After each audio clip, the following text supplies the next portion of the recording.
नमस्कार दोस्तों, the study zone में आप सभी का स्वागत है। आज हम देखने वाले हैं मध्यकालीन भारत का इतिहास का बहुत ही महत्वपूर्ण चैप्टर, मुगल साम्राज्य। जी, जो कि सभी प्रकार के एग्जाम्स के लिए बहुत ही महत्वपूर्ण है। सबसे पहले मुगल वंश के सभी शासकों का क्रम एक ट्रिक से याद करेंगे, फिर एक एक करके सभी मुगल शासकों का शासनकाल विस्तार से देखेंगे। तो चलिए शुरू करते हैं। तो मुगल शासकों के क्रम को याद रखने के लिए सुना है एक बहुत ही सरल और मजेदार ट्रिक है। हाँ, बिल्कुल है। और वो ट्रिक है भाजी सब्जी फॉर माँ साप। भाजी सब्जी फॉर माँ साप। ये कैसे काम करता है? सुनने में तो बड़ा अजीब है। लगता है, पर है नहीं। देखिए, इस वाक्य में हर अक्षर एक मुगल शासक के नाम को दिखाता है, वो भी उनके शासनकाल के क्रम में। चलिए इसे एक एक करके समझते हैं। ठीक है, तो सबसे पहले भाजी। हाँ, भाजी। इसमें बी का मतलब है बाबर, 1526 से 1530 तक मुगल साम्राज्य का संस्थापक। ओके, बी से बाबर, फिर एच से हुमायूं। बिल्कुल, एच से हुमायूं, बाबर का बेटा। उनका शासनकाल था 1530 से 1540 तक। और ए से अकबर। इनका शासनकाल है 1556 से 1605। जी, एक मिनट, यहाँ हुमायूं के 1540 और अकबर के 1556 के बीच एक गैप दिख रहा है। काफी बड़ा गैप है ये तो। बहुत अच्छा अवलोकन, आपने बिल्कुल सही पकड़ा। ये गैप बहुत जरूरी है। अभी हमारा ध्यान सिर्फ क्रम याद करने पर है, लेकिन ये गैप कहानी का एक अहम मोड़ है। अच्छा, तो भाजी में आखिरी अक्षर है जी। हाँ, जी से जहांगीर, अकबर के बेटे। इनका शासनकाल था 1605 से 1627 तक। तो भाजी का मतलब हुआ बाबर, हुमायूं, अकबर और जहांगीर। ठीक है, ये तो समझ आ गया। बिल्कुल। अब आते हैं ट्रिक के दूसरे हिस्से पर। सब्जी। हाँ, सब्जी। इसमें एस का मतलब है शाहजहां। शासनकाल 1627 से 1658 तक। ताजमहल वाले शाहजहां। वही। इसके बाद ए से आता है औरंगजेब, 1658 से 1707 तक। ओके, औरंगजेब। फिर बी से बहादुर शाह। ध्यान रहे, ये बहादुर शाह प्रथम है, 1707 से 1712 तक। अच्छा, बहादुर शाह प्रथम। और सब्जी का आखिरी जी। वह है जहानदार शाह, 1712 से 1713 तक। मतलब सिर्फ एक साल। सिर्फ एक साल? जी हाँ। तो ये हुआ सब्जी, शाहजहां, औरंगजेब, बहादुर शाह और जहानदार शाह। समझ गई। BHAJI, फिर सब्जी, अब ये आखिरी हिस्सा फॉर माँ, सब। ये तो काफी लंबा लग रहा है। हाँ, और यही हिस्सा मुगल साम्राज्य के बाद के दौर को दिखाता है। तो फॉर से है फर्रुखशियर, 1713 से 1719 तक। फॉर से फर्रुखशियर, ठीक है। फिर आता है माँ का एम, ये है मोहम्मद शाह। इनका शासनकाल काफी लंबा था, 1719 से 1748 तक। मोहम्मद शाह, ओके। अब आते हैं माँ के दो ए पर। इसमें लोग अक्सर कंफ्यूज होते हैं। हाँ, ये तो मुश्किल लग रहा है। तो पहला ए है अहमद शाह बहादुर के लिए, 1748 से 1754। अहमद शाह बहादुर। और दूसरा ए है आलमगीर द्वितीय के लिए, 1754 से 1759। अच्छा, तो अहमद शाह फिर आलमगीर, ठीक है। अब ट्रिक का अंतिम शब्द सब। इसमें एस से है शाह आलम द्वितीय, 1760 से 1806 तक। शाह आलम द्वितीय। हाँ, फिर ए से ये तीसरा ए है। ये हैं अकबर शाह द्वितीय, 1806 से 1837 तक। अकबर शाह द्वितीय, तो पहले अकबर थे और ये अकबर शाह द्वितीय। बिल्कुल। और अब अंतिम बी, ये हैं बहादुर शाह द्वितीय, 1837 से 1857 तक। बहादुर शाह द्वितीय, जिन्हें हम बहादुर शाह जफर के नाम से जानते हैं। जी हाँ, वही। तो बाद वाले नामों में ये ए और बी अक्षर कई बार आए हैं, इसलिए ये ट्रिक तो उन्हें सही क्रम में रखने के लिए वाकई बहुत उपयोगी है। बिल्कुल, यही इसका सबसे बड़ा फायदा है। तो क्या हम एक बार पूरी ट्रिक और शासकों के नाम दोहरा सकते हैं? हाँ, क्यों नहीं, आप कोशिश कीजिए। ठीक है, तो ट्रिक है BHAJI फॉर मासब। जी। तो शासक हुए बाबर, हुमायूं, अकबर, जहांगीर। बहुत अच्छे। फिर शाहजहां, औरंगजेब, बहादुर शाह, जहांदार शाह। सही। उसके बाद फर्रुखशियर, मोहम्मद शाह, अहमद शाह बहादुर, आलमगीर द्वितीय, हाँ, आगे। शाह आलम द्वितीय, अकबर शाह द्वितीय और आखिर में बहादुर शाह द्वितीय। बहुत बढ़िया। इस ट्रिक से परीक्षा में मुगल शासकों का क्रम कभी नहीं भूलेगा। और ये जो बहादुर शाह द्वितीय थे, 1837 से 1857 तक, ये अंतिम मुगल सम्राट थे। 1857 के विद्रोह के बाद अंग्रेजों ने इन्हें रंगून भेज दिया था और वहीं मुगल साम्राज्य का अंत हो गया। तो मुगल साम्राज्य, जब भी हम ये नाम सुनते हैं तो ताजमहल, लाल किला, ये सब दिमाग में आता है। लेकिन इसकी शुरुआत कहाँ से हुई? बिल्कुल, और इसकी शुरुआत होती है एक नाम से, बाबर। तो सबसे पहले ये मुगल शब्द ही कहाँ से आया? क्या ये हमेशा से यही था? नहीं, ये एक बहुत अच्छा सवाल है। मुगल शब्द असल में मंगोल से आया है। ये मंगोल और तुर्क, इन दो वंशों का एक तरह से मिश्रण था।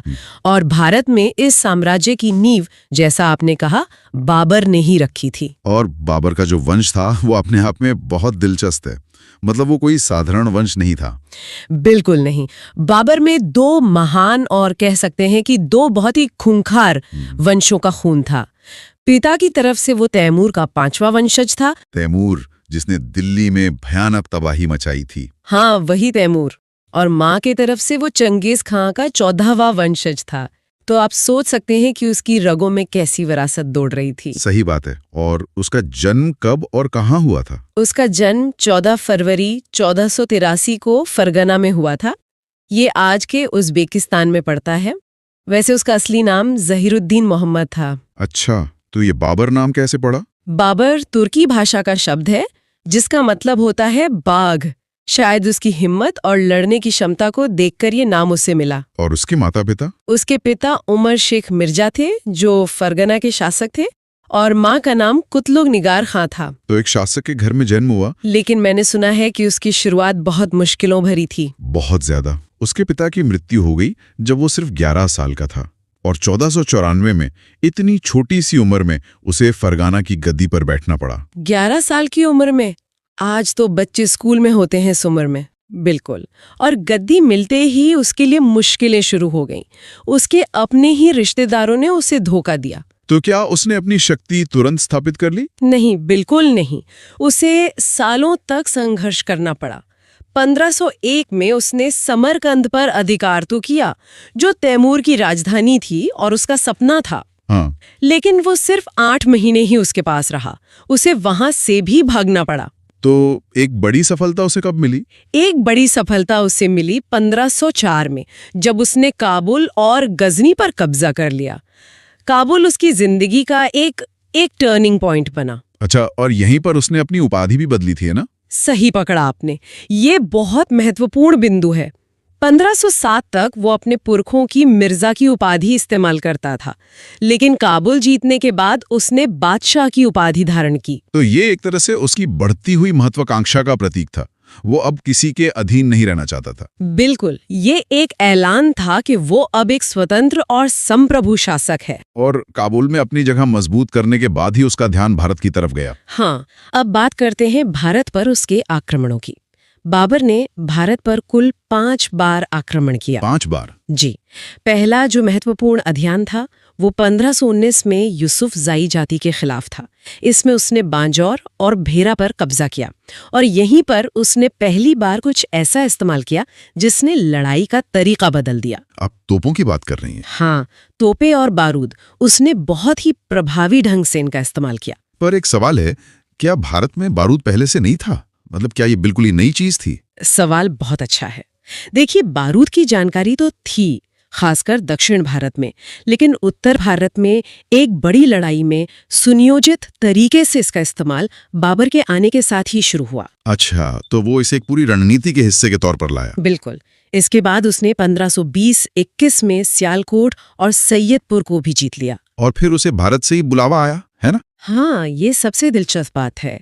1524 में पंजाब के गवर्नर दौलत खां लोधी, जो दिल्ली के सुल्तान इब्राहिम लोधी से खुश नहीं थे, और कुछ इतिहासकारों के मुताबिक शायद राणा सांगा ने भी उसे भारत पर आक्रमण करने का न्योता भेजा। उन्होंने सोचा होगा कि ये भी तैमूर की तरह आएगा, लूटपाट करेगा और वापस चला जाएगा। शायद यही उनकी सबसे बड़ी भूल थी। और इसी के बाद होती है वो लड़ाई जिसने इतिहास बदल दिया, पानीपत का प्रथम युद्ध, 21 अप्रैल 1526। एक निर्णायक मोड़।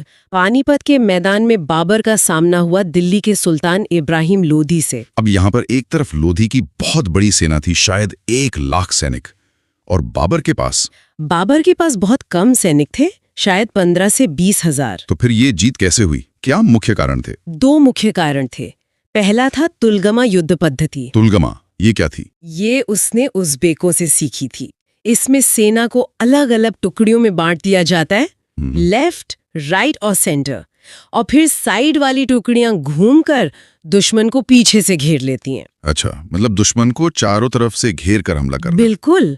और दूसरा और सबसे बड़ा कारण था उसका तोपखाना। उसने तोपों को सजाने के लिए उस्मानी विधि का इस्तेमाल किया, जिसे रूमी विधि भी कहते हैं। ये क्या था? इसमें 2 बैलगाड़ियों के बीच तोपें रखकर उन्हें चमड़े की रस्सियों से बांध दिया जाता था। इससे तोपचियों को एक सुरक्षा कवच मिल जाता था। और उसके तोपखाने का नेतृत्व कौन कर रहा था? उसके 2 प्रमुख तोपची थे, उस्ताद अली और मुस्तफा खां। तो इन दोनों चीजों ने मिलकर लोदी की विशाल सेना को हरा दिया। कुछ ही घंटों में खेल खत्म हो गया। इब्राहिम लोदी युद्ध में मारा गया और इसी के साथ भारत में मुगल शासन की नींव पड़ गई। इस जीत की खुशी का भी एक किस्सा है ना? कलंदर वाला। हाँ, इस जीत के बाद बाबर इतना खुश हुआ कि उसने काबुल के हर निवासी को एक एक चांदी का सिक्का भिजवाया। उसकी इसी उदारता की वजह से लोगों ने उसे कलंदर की उपाधि दी। लेकिन दिल्ली जीतना एक बात थी, पर भारत पर राज करना वो अभी बाकी था। हाँ, असली चुनौती तो अब आने वाली थी। और वो चुनौती थी राणा सांगा के रूप में। बिल्कुल। पानीपत के बाद बाबर को कई और लड़ाइयां लड़नी पड़ी और खानवा का युद्ध, जो 17 मार्च 1527 को चित्तौड़ के राणा सांगा के खिलाफ हुआ, वो पानीपत से भी ज्यादा मुश्किल था। इसका मुख्य कारण क्या था? मुख्य कारण था बाबर का भारत में ही रुक जाने का फैसला। राणा सांगा और बाकी राजपूत शासकों को लगा था कि वो लूटकर चला जाएगा, पर जब बाबर ने यहीं रहने का मन बना लिया तो टकराव जरूरी हो गया। सुना है इस युद्ध से पहले बाबर की सेना बहुत डरी हुई थी। बहुत ज्यादा। राजपूतों की बहादुरी के किस्से सुनकर उनके हौसले पस्त थे। तो बाबर ने अपनी सेना का मनोबल कैसे बढ़ाया? यहाँ बाबर ने एक बहुत चालाक चाल चली। उसने इस युद्ध को जिहाद यानी धर्म युद्ध का नारा दिया।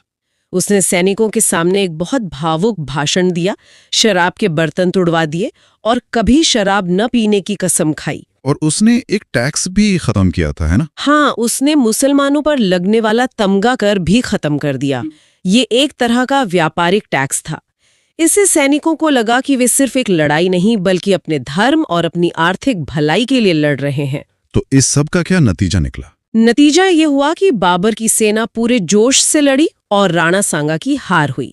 और इस जीत के बाद बाबर ने गाजी की उपाधि धारण की। गाजी यानी काफिरों का हत्यारा। जी। इसके बाद उसने 2 और बड़ी लड़ाइयां लड़ी। 1528 में चंदेरी के युद्ध में मेदिनी राय को हराया और फिर 1529 में घाघरा के युद्ध में महमूद लोधी के नेतृत्व वाली बिहार और बंगाल की संयुक्त अफगान सेना को भी हरा दिया। तो अब एक तरह से उत्तर भारत में उसे चुनौती देने वाला कोई नहीं बचा था। कोई नहीं। लेकिन इतनी लड़ाइयों और भागदौड़ का असर उसकी सेहत पर भी पड़ा। बिल्कुल। 26 दिसंबर 1530 को आगरा में सिर्फ 47 साल की उम्र में बाबर की मृत्यु हो गई। उसे पहले आगरा की आराम बाग में दफनाया गया था। लेकिन उसका मकबरा तो काबुल में है। हाँ, क्योंकि उसकी आखिरी इच्छा यही थी कि उसे काबुल में दफनाया जाए, तो बाद में उसके शव को काबुल ले जाकर दफनाया गया। तो एक शासक के तौर पर, एक विजेता के तौर पर उसकी विरासत क्या थी?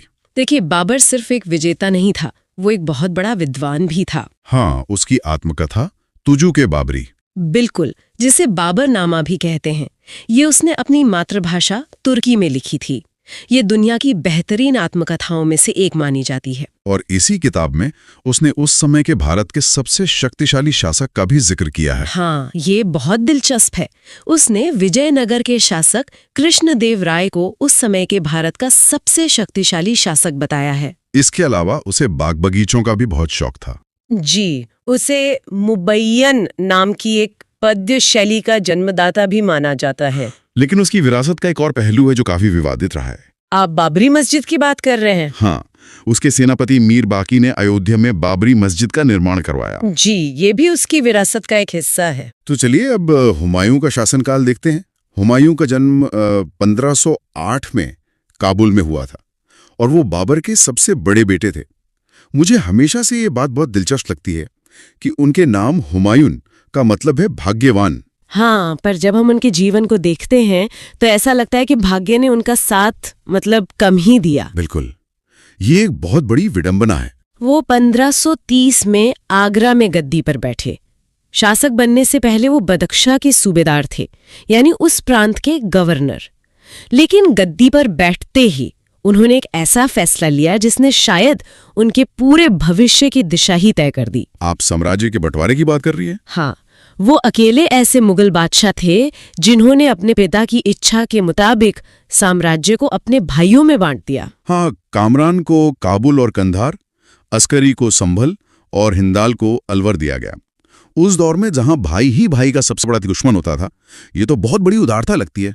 उदारता तो थी, पर क्या वो एक राजनीतिक भूल थी? शायद सबसे बड़ी भूल।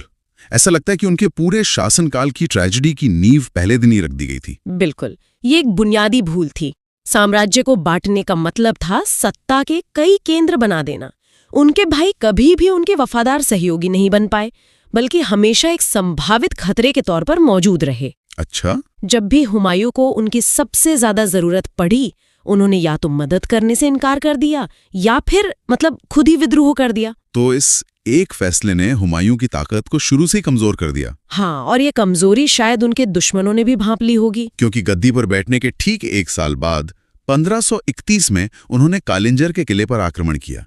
वो किला उस समय बहुत मजबूत माना जाता था, लेकिन उन्हें वो अभियान बीच में ही छोड़ना पड़ा। हाँ, और इसकी वजह थे अफगान। महमूद लोधी। जी, इब्राहिम लोधी के रिश्तेदार महमूद लोधी के नेतृत्व में अफगान फिर से सिर उठा रहे थे और उन्होंने बिहार से जौनपुर की तरफ बढ़ना शुरू कर दिया था। तो हुमायूं के लिए ये एक सीधा खतरा था। बिल्कुल, उन्हें कालिंजर के शासक से कुछ हर्जाना लेकर फौरन वापस लौटना पड़ा।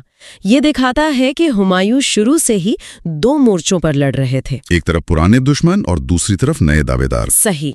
तो उन्होंने लौटकर पहले अफगानों से निपटाना जरूरी समझा। 1532 में दोहरिया की लड़ाई हुई, जिसमें उन्होंने महमूद लोधी को हरा दिया। ये तो एक बड़ी जीत थी। ये एक जरूरी जीत थी, लेकिन उसी साल हुमायूं ने एक और घेराबंदी की, जिसने उनके भविष्य के सबसे बड़े दुश्मन को और मजबूत कर दिया। शेर खां। हाँ, शेर खां। उन्होंने उसके चुनार के किले को घेरा। ये किला सामरिक रूप से बहुत महत्वपूर्ण था, है ना? बहुत ज्यादा। ये गंगा के रास्ते पूरब से दिल्ली आने वाले व्यापार और सेना के रास्ते पर यूं समझिए कि एक मजबूत पकड़ रखता था। और ये घेराबंदी करीब 6 महीने चली, लेकिन वो किला जीत नहीं पाए। नहीं, अंत में एक समझौता हुआ जिसमें शेर खां ने हुमायूं की अधीनता मान ली, लेकिन किला अपने पास ही रखा। क्या ये हुमायूं की एक और भूल थी? उन्होंने एक उभरते हुए दुश्मन को उसकी सबसे बड़ी ताकत लौटा दी। बिल्कुल, हुमायूं ने शायद शेर खां को कम आंका।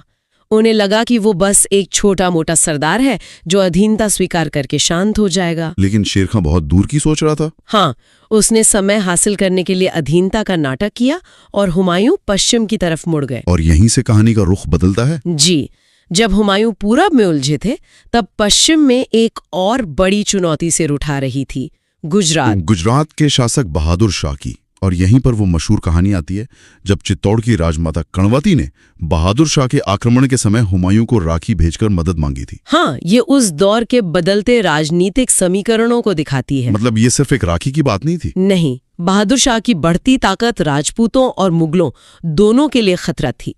राखी भेजना एक प्रतीकात्मक इशारा था, एक गठबंधन का न्योता। और हुमायूं के लिए एक अच्छा मौका भी था। बिल्कुल, बहादुर शाह को रोकने का और राजपूतों के बीच अपनी छवि मजबूत करने का।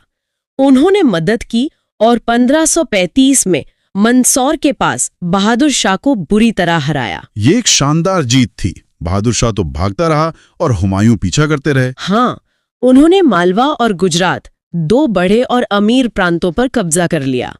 ऐसा लगा कि हुमायूं ने अपनी स्थिति बहुत मजबूत कर ली है। उन्होंने अपने भाई अस्करी को वहां का सूबेदार भी बना दिया। लेकिन यही हुमायूं की एक और कमजोरी सामने आती है।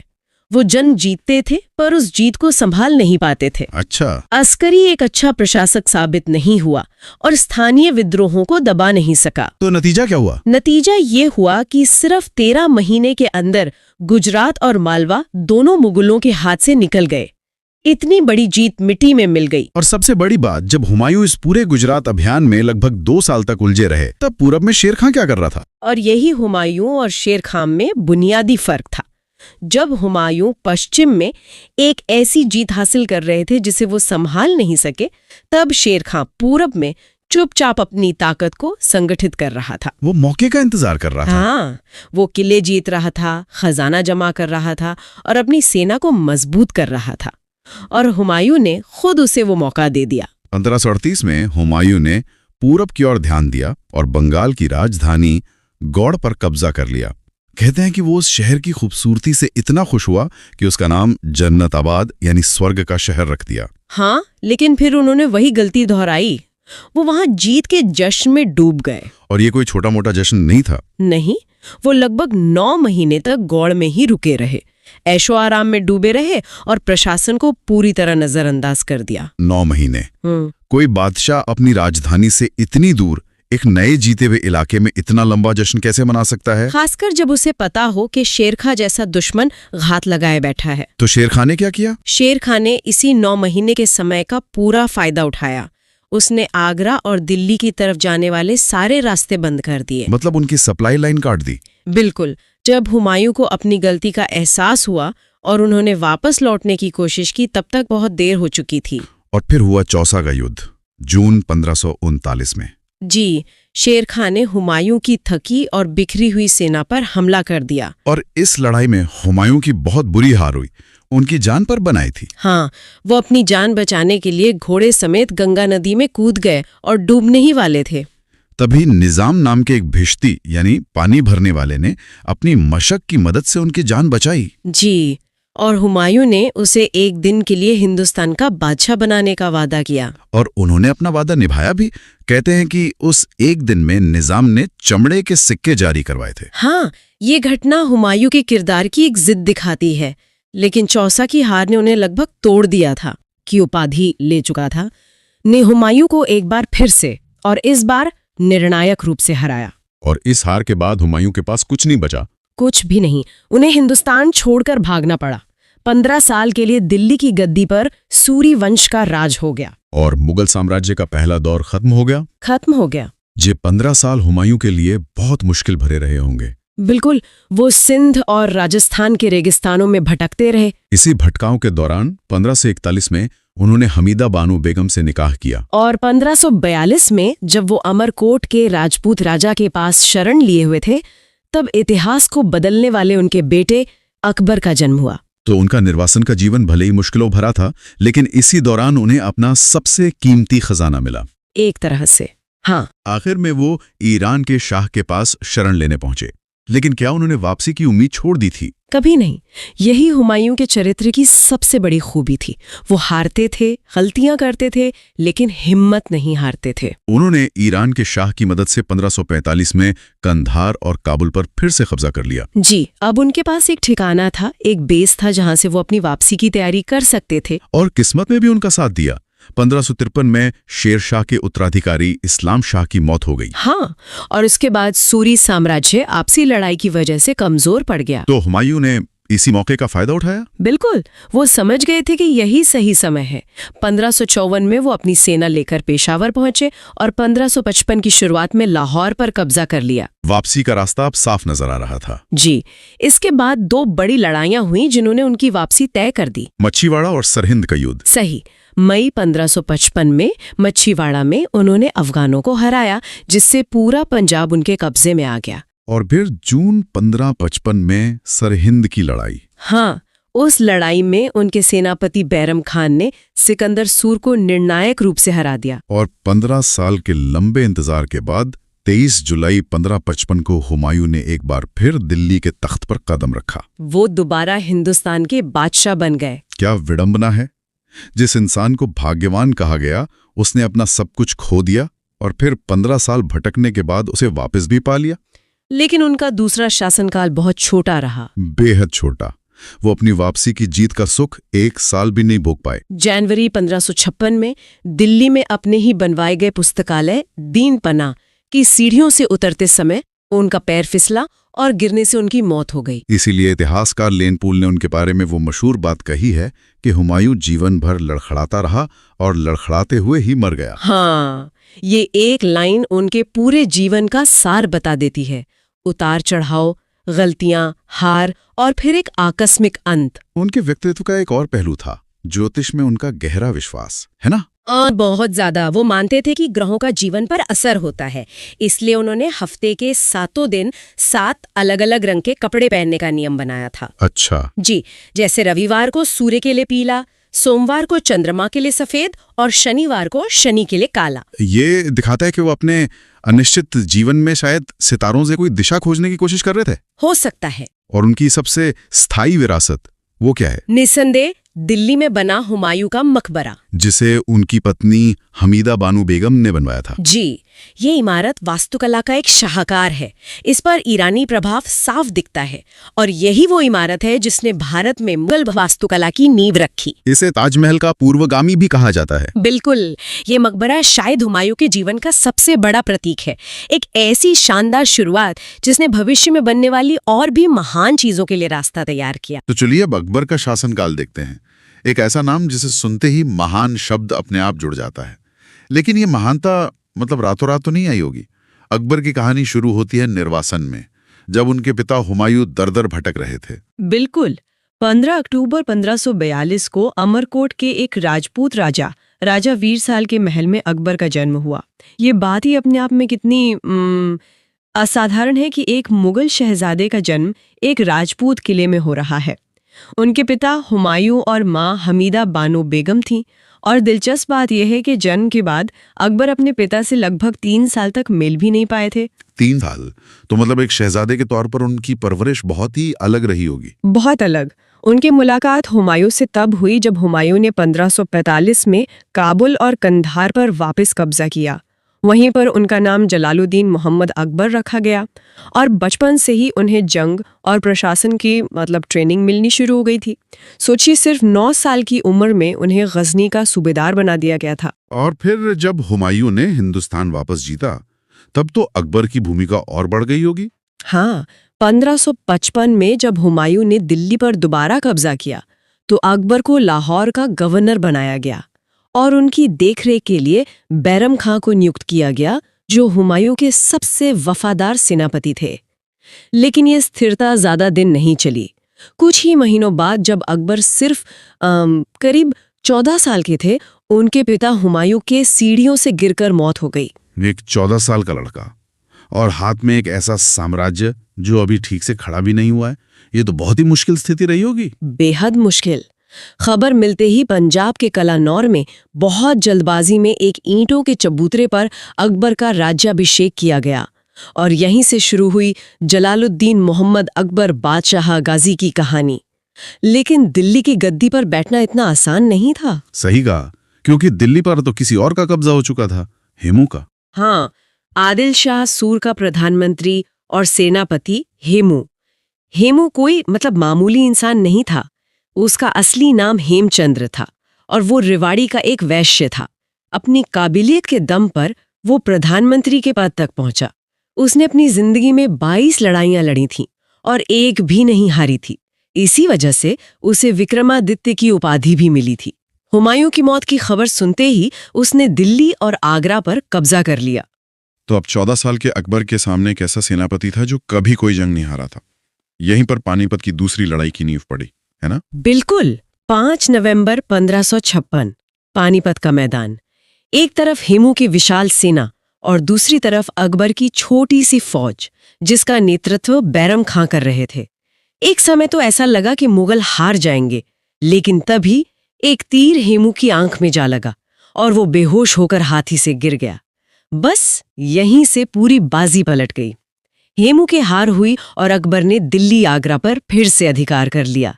ये सिर्फ एक जंग की जीत नहीं थी, ये हिंदुस्तान में मुगल साम्राज्य की असली स्थापना थी। तो अकबर अब बादशाह तो बन गए, लेकिन उम्र अभी भी कम थी। जाहिर है असली ताकत किसी और के हाथ में होगी। हाँ, अगले 4 साल यानी 1556 से 1560 तक शासन की बागडोर उनके संरक्षक बैरम खां के हाथ में रही। बैरम खां बहुत काबिल और वफादार थे और अकबर ने उन्हें प्यार से खान बाबा और खाने खाना की उपाधि भी दी थी। उन्होंने ही साम्राज्य को शुरुआती मुश्किलों से निकाला था। लेकिन इतनी ताकत अक्सर दरबारियों को पसंद नहीं आती, क्या बैरम खां के साथ भी यही हुआ? यही हुआ। जैसे जैसे बैरम खां का प्रभाव बढ़ने लगा, दरबार में एक गुट उनके खिलाफ हो गया। इस गुट में अकबर की धाय मां माहम अनगा, जीजी मनगा और उनके बेटे अधम खां जैसे लोग शामिल थे। इसे अतखा खेल कहा जाता था। उन्होंने धीरे धीरे अकबर के कान भरने शुरू कर दिए। उधर अकबर भी अब बड़े हो रहे थे, करीब 18 साल के हो चुके थे और खुद फैसले लेना चाहते थे। तो मतलब एक तरफ अकबर की अपनी महत्वाकांक्षा और दूसरी तरफ दरबार की साजिशें। बैरम खां के लिए ये एक मुश्किल जाल बन गया होगा। बहुत मुश्किल। इन सबसे तंग आकर बैरम खां ने विद्रोह कर दिया, लेकिन पंजाब के तिलवाड़ा में वो हार गए। उन्हें बंदी बनाकर अकबर के सामने पेश किया गया। अकबर ने अपने पुराने संरक्षक का बहुत सम्मान किया। उन्होंने 3 विकल्प दिए, या तो मेरे निजी सलाहकार बन जाओ, या कालपी और चंदेरी की सूबेदारी ले लो, या फिर मक्का चले जाओ। और बैरम खां ने मक्का जाना चुना, लेकिन उनकी कहानी का अंत बड़ा दुखद हुआ। हाँ, रास्ते में गुजरात के पाटन में मुबारक खान नाम के एक अफगान ने उनकी हत्या कर दी। बाद में अकबर ने उनकी विधवा पत्नी सलीमा बेगम से शादी कर ली और उनके छोटे बेटे अब्दुल रहीम को गोद ले लिया।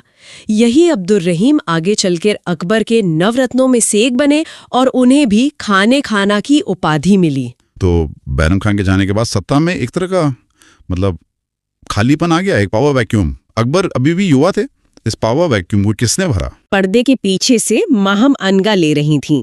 ये अकबर के लिए एक और सीखने का दौर था कि सत्ता पर पूरी तरह से काबू कैसे पाया जाए। और जब उन्होंने ये काबू हासिल कर लिया, तब उनका ध्यान गया साम्राज्य को असली में बड़ा बनाने पर। यहीं से उनके सैन्य अभियानों का लंबा दौर शुरू होता है। हाँ, 1562 के बाद अकबर पूरी तरह से आजाद थे और उन्होंने साम्राज्य विस्तार पर ध्यान लगाया, जो अगले कई दशकों तक चला। उनकी राजपूत नीति मुगल इतिहास में बहुत अहम मानी जाती है। इसकी शुरुआत आमेर से हुई है ना? बेटी हरखाबाई, जिन्हें जोधाबाई के नाम से भी जाना जाता है, का विवाह अकबर से किया। लेकिन इसे सिर्फ एक शादी के तौर पे देखना गलती होगी। ये एक पॉलिटिकल अलायंस की नींव थी। अकबर समझ गए थे कि हिंदुस्तान पर राज करना है तो यहाँ के सबसे शक्तिशाली योद्धाओं यानी राजपूतों को साथ लेना ही होगा। ये एक बहुत बड़ी रणनीतिक सोच थी। ये एक मास्टर स्ट्रोक था। इस शादी के बाद राजा भारमल के बेटे भगवान दास और पोते मानसिंह को मुगल दरबार में बहुत ऊंचे पद दिए गए। मानसिंह तो आगे चलकर अकबर के सबसे भरोसेमंद सेनापति बने। अकबर ने राजपूतों को सिर्फ हराया नहीं, उन्हें साम्राज्य का हिस्सेदार बनाया। लेकिन क्या सभी राजपूत राज्यों ने इसे इतनी आसानी से स्वीकार कर लिया? मेवाड़ ने तो आखिर तक विरोध किया। यही तो इस कहानी का दूसरा पहलू है। जहां आमेर, बीकानेर, जैसलमेर जैसे राज्यों ने गठबंधन का रास्ता चुना और मुगल दरबार में बड़े बड़े पद हासिल किए, वहीं मेवाड़ ने अपनी स्वतंत्रता को ज्यादा महत्व दिया। 1567-68 में अकबर ने खुद चित्तौड़ के किले पर हमला किया। राणा उदय सिंह ने तो किला छोड़ दिया, लेकिन उनके सेनापतियों जयमल और फतेह सिंह ने बड़ी बहादुरी से लड़ाई लड़ी। मैंने सुना है कि अकबर उनकी बहादुरी से बहुत प्रभावित हुए थे। इतने ज्यादा कि उन्होंने इन दोनों राजपूत योद्धाओं की हाथी पर बैठी हुई मूर्तियां आगरा के किले के मुख्य द्वार पर लगवाईं। ये दिखाता है कि वो दुश्मन की वीरता का भी सम्मान करते थे। खैर, चित्तौड़ पर कब्जा हो गया, लेकिन मेवाड़ का संघर्ष खत्म नहीं हुआ। आगे चलकर राणा उदय सिंह के बेटे महाराणा प्रताप ने ये लड़ाई जारी रखी। और फिर हुआ 1576 में हल्दी घाटी का प्रसिद्ध युद्ध। हाँ, एक तरफ महाराणा प्रताप थे और दूसरी तरफ अकबर की सेना का नेतृत्व राजा मानसिंह कर रहे थे। इस युद्ध में महाराणा प्रताप की हार हुई, लेकिन वो बच निकले और उन्होंने अपनी पूरी जिंदगी मुगलों की अधीनता स्वीकार नहीं की। राजपूत नीति के अलावा एक और जीत बहुत अहम मानी जाती है, गुजरात की जीत। कहा जाता है कि ये दुनिया का सबसे तेज अभियान था। इतिहासकार विंसेंट स्मिथ ने ऐसा कहा है। गुजरात उस समय व्यापार का एक बहुत बड़ा केंद्र था। वहां के बंदरगाहों से बहुत आमदनी होती थी।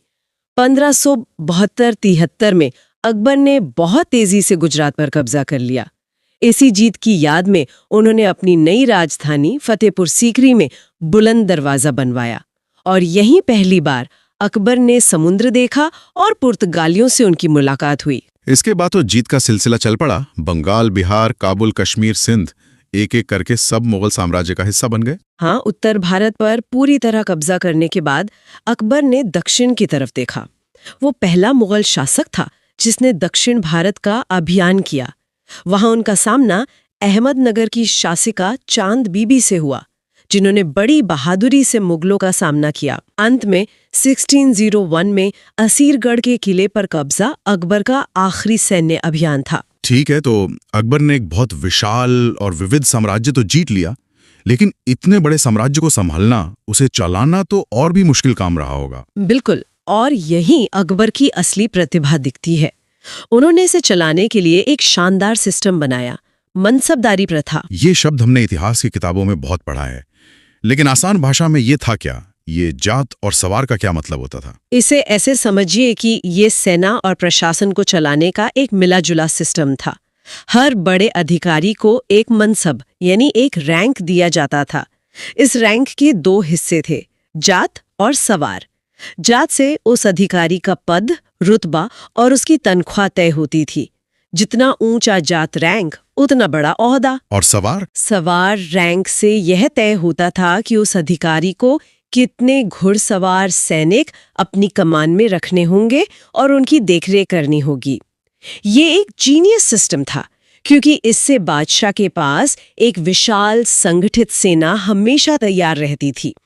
लेकिन उसका खर्च सीधे शाही खजाने पर नहीं, बल्कि इन मनसबदारों पर होता था। बदले में मनसबदारों को या तो नगद तनख्वाह मिलती थी या फिर जागीर यानी जमीन दे दी जाती थी। और साम्राज्य चलाने के लिए पैसा कहाँ से आता था? यानी टैक्स सिस्टम कैसा था? उसके लिए अकबर के वित्त मंत्री राजा टोडरमल ने एक बहुत ही कारगर व्यवस्था बनाई, जिसे 10 साला बंदोबस्त कहते हैं। इसमें पिछले 10 सालों की पैदावार और कीमतों का औसत निकालकर जमीन का टैक्स तय किया जाता था। इससे किसानों को भी पता होता था कि उन्हें कितना टैक्स देना है, और सरकार को भी अपनी आमदनी का अंदाजा रहता था। ये एक बहुत स्थिर और सफल व्यवस्था थी।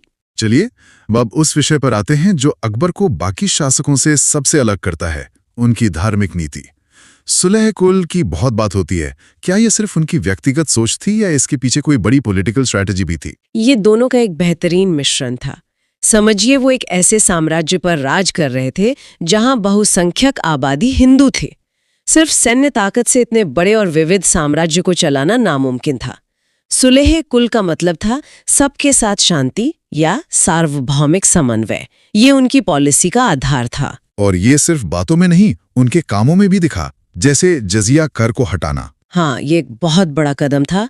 1562 में उन्होंने दास प्रथा खत्म की, 1563 में तीर्थ यात्रा पर लगने वाला टैक्स हटाया और 1564 में जजिया कर को समाप्त कर दिया। जजिया वो टैक्स था जो गैर मुसलमानों पर लगता था। इसे हटाना सिर्फ एक अच्छा कदम नहीं था, ये एक मास्टर स्ट्रोक था। इसने राजपूतों और आम जनता को ये संदेश दिया कि ये उनका भी साम्राज्य है। ये वफादारी हासिल करने का सबसे असरदार तरीका था। और इसी धार्मिक जिज्ञासा के कारण उन्होंने फतेहपुर सीकरी में इबादत खाना बनवाया था, है ना? बिल्कुल। 1575 में उन्होंने इबादत खाना यानी पूजा घर बनवाया। शुरुआत में यहाँ सिर्फ सुन्नी मुस्लिम विद्वानों के बीच चर्चा होती थी, लेकिन जल्द ही अकबर उनके आपसी झगड़ों से तंग आ गए। फिर उन्होंने इसके दरवाजे शिया, हिंदू, जैन, पारसी, ईसाई सभी धर्मों के विद्वानों के लिए खोल दिए। ये तो उस जमाने के हिसाब से एक क्रांतिकारी विचार था। बहुत क्रांतिकारी। अकबर हर गुरुवार की शाम को इन सब के साथ बैठकर धर्म और दर्शन पर लंबी चर्चाएं करते थे। इन सभी चर्चाओं से उन्हें ये समझ आया कि हर धर्म में कुछ अच्छी बातें हैं, लेकिन कट्टरता हर जगह मौजूद है। इसी अनुभव के आधार पर 1582 में उन्होंने दीन ए इलाही नाम से एक विचार प्रस्तुत किया। क्या दीन ए इलाही एक नया धर्म था? क्या बहुत से लोगों ने इसे अपनाया? इसे नया धर्म कहना ठीक नहीं होगा। ये असल में एक आचार संहिता या एक सूफी पंथ जैसा था, जो एकेश्वरवाद यानी एक ईश्वर में विश्वास पर आधारित था। इसमें सभी धर्मों की अच्छी बातों को शामिल किया गया था। ये किसी पर थोपा नहीं गया था और बहुत कम लोगों ने, जो अकबर के करीबी थे, इसे अपनाया। बीरबल इसे स्वीकार करने वाले पहले और एकमात्र हिंदू थे। अकबर की एक और दिलचस्प बात उनके नौरत्न हैं। ये विचार ही कितना अनोखा है कि एक बादशाह अपने आसपास सिर्फ सेनापति और मंत्री नहीं बल्कि संगीतकार, कवि और विद्वान भी रखता है। हाँ, ये दिखाता है कि उनका दरबार सिर्फ सियासत का नहीं बल्कि इल्म और फन का भी केंद्र था। इन नवरत्नों में हर कोई अपने अपने क्षेत्र का माहिर था। बीरबल, जिनका असली नाम महेश दास था, अपनी हाजिर जवाबी और बुद्धिमानी के लिए मशहूर थे। अबुल फजल एक महान विद्वान और इतिहासकार थे जिन्होंने अकबरनामा लिखा। राजा टोडरमल तो वित्त मंत्री थे ही, और तानसेन का तो नाम ही काफी है। हाँ, मियां तानसेन संगीत सम्राट थे। इनके अलावा राजा मानसिंह महान सेनापति थे। अब्दुल रहीम खान खाना एक बेहतरीन कवि थे। फैजी राज कवि थे और मुल्ला दो प्याजा और हकीम हुकाम सलाहकार के तौर पर थे। ये नवरत्न अकबर के शासन की सांस्कृतिक समृद्धि का प्रतीक थे। इसीलिए अकबर के काल को हिंदी साहित्य का स्वर्ण काल भी कहा जाता है। बिल्कुल। उन्होंने एक अनुवाद विभाग की स्थापना की जहां महाभारत का रज्मनामा यानी युद्धों की पुस्तक नाम से फारसी में अनुवाद हुआ। रामायण, अथर्ववेद, पंचतंत्र जैसे कई संस्कृत ग्रंथों का फारसी में अनुवाद करवाया गया। और इन सब के बीच सबसे हैरान करने वाली बात यह है कि अकबर निरक्षर थे, पढ़ लिख नहीं सकते थे। ये बात हमेशा चौंकाती है। एक ऐसा शासक जो ज्ञान विज्ञान धर्म दर्शन पर घंटों बहस करता था, जिसने इतनी बड़ी लाइब्रेरी बनवाई, वो खुद एक अक्षर नहीं पढ़ सकता था। तो फिर वो सीखते कैसे थे?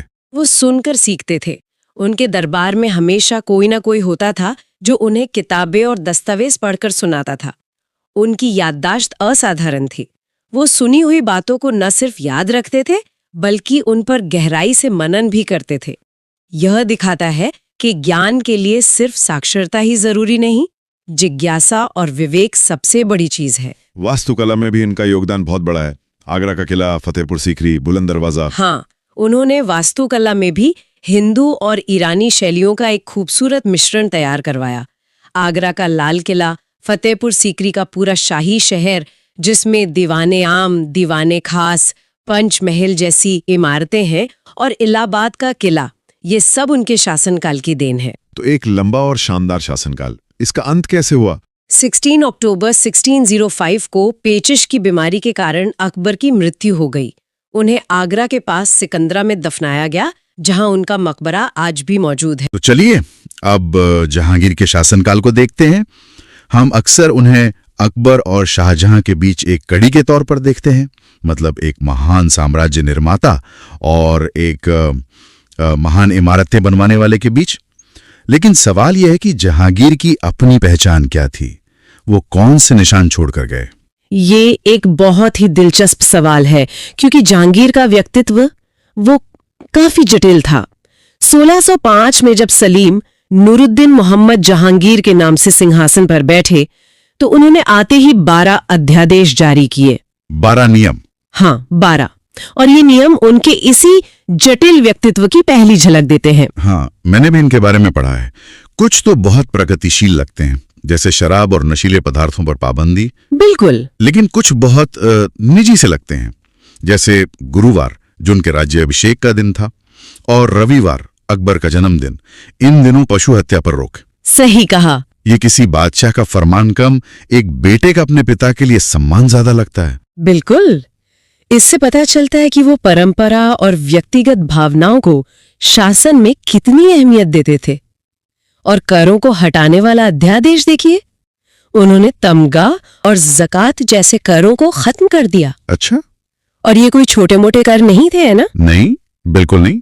तमगा एक तरह का व्यापारिक चुंगी कर था जो व्यापारियों के मुनाफे पर बड़ा असर डालता था, और ज़कात संपत्ति पर लगने वाला एक धार्मिक कर था। तो इन्हें हटाने का मतलब था सीधे सीधे व्यापारियों और आम जनता को राहत पहुंचाना। हाँ, बिल्कुल। और फिर आती है उनकी सबसे मशहूर चीज, न्याय की जंजीर। हाँ, न्याय की जंजीर। आगरा के किले से यमुना के किनारे तक सोने की एक जंजीर जिसमें घंटियां लगी थी। जी। कोई भी उसे खींचकर सीधे बादशाह से न्याय की गुहार लगा सकता था। सुनने में तो ये बहुत आदर्शवादी लगता है, लेकिन क्या ये वाकई में काम करता था? देखिए, दोनों ही बातें सच हैं। ये एक शक्तिशाली प्रतीक था, इसमें कोई शक नहीं। एक तरह का ऐलान कि न्याय सबसे ऊपर है। बिल्कुल। लेकिन इसका इस्तेमाल कितना हुआ, इसका रिकॉर्ड बहुत कम है। असल में उस जंजीर को खींचने के लिए बहुत हिम्मत चाहिए थी। हाँ, वो तो है। फिर भी एक प्रतीक के तौर पर इसका महत्व बहुत बड़ा था।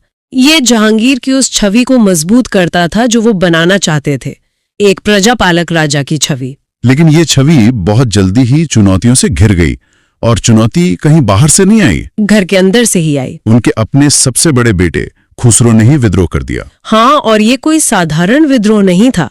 ये मुगल सल्तनत की सबसे बड़ी कमजोरी को उजागर करता था। उत्तराधिकार का कोई स्पष्ट नियम न होना। सही। खुसरो को मानसिंह जैसे शक्तिशाली दरबारियों का समर्थन हासिल था।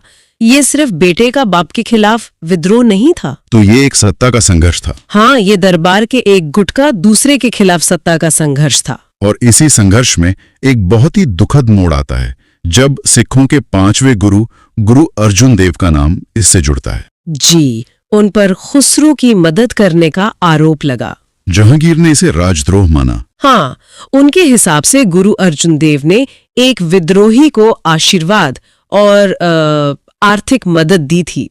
इसका नतीजा ये हुआ कि गुरु अर्जुन देव को मृत्युदंड दिया गया। और ये एक ऐसी घटना थी जिसने मुगल सिख संबंधों में एक ऐसी दरार डाल दी जो फिर कभी पूरी तरह भर नहीं पाई। जहांगीर के लिए ये एक राजनीतिक फैसला था, लेकिन इतिहास के लिए ये एक सांप्रदायिक मोड़ बन गया। तो एक तरफ जहांगीर अपने बेटे के विद्रोह से जूझ रहे थे, वहीं दूसरी तरफ उनके दरबार में एक नई शक्ति का उदय हो रहा था। नूरजहां। हाँ, नूरजहां। मेहरुन्निसा, जो बाद में नूरजहां बनी, महज जहांगीर की बेगम नहीं थी। वो एक असाधारण महिला थीं। उनके पिता गयास बेग, जिन्हें एतमादुद्दौला की उपाधि मिली, और माँ असमत बेगम, जिन्हें गुलाब से इत्र निकालने का श्रेय दिया जाता है। बिल्कुल, बहुत ही काबिल लोग थे। मेहरुन्निसा की जहांगीर से शादी 1611 में हुई और इसके बाद उनका कद तेजी से बढ़ा। इतना बढ़ा कि उन्हें पहले नूर महल यानी महल की रोशनी और फिर नूरजहां संसार की रोशनी की उपाधि दी गई। जी, लेकिन ये सिर्फ उपाधियों तक सीमित नहीं था। उनका असल प्रभाव तो प्रशासन पर था। उनका प्रभाव अभूतपूर्व था। वो जहांगीर के साथ झरोखा दर्शन देती थीं, जो कि अब समझिए संप्रभुता का प्रतीक था। अच्छा। सिक्कों पर बादशाह के साथ उनका नाम भी छपने लगा, यहाँ तक कि शाही दस्तावेजों पर, जिन्हें फरमान कहा जाता था, जहांगीर के दस्तखत के साथ साथ नूरजहां की मोहर भी लगने लगी। मतलब ये तो एक तरह से सत्ता में सीधी भागीदारी हुई। हाँ, बिल्कुल। तो क्या ये कहना गलत होगा कि जहांगीर धीरे धीरे राजकाज से दूर हो रहे थे और असली ताकत नूरजहां और उनके परिवार के हाथों में आ गई थी? कई इतिहासकार ऐसा मानते हैं।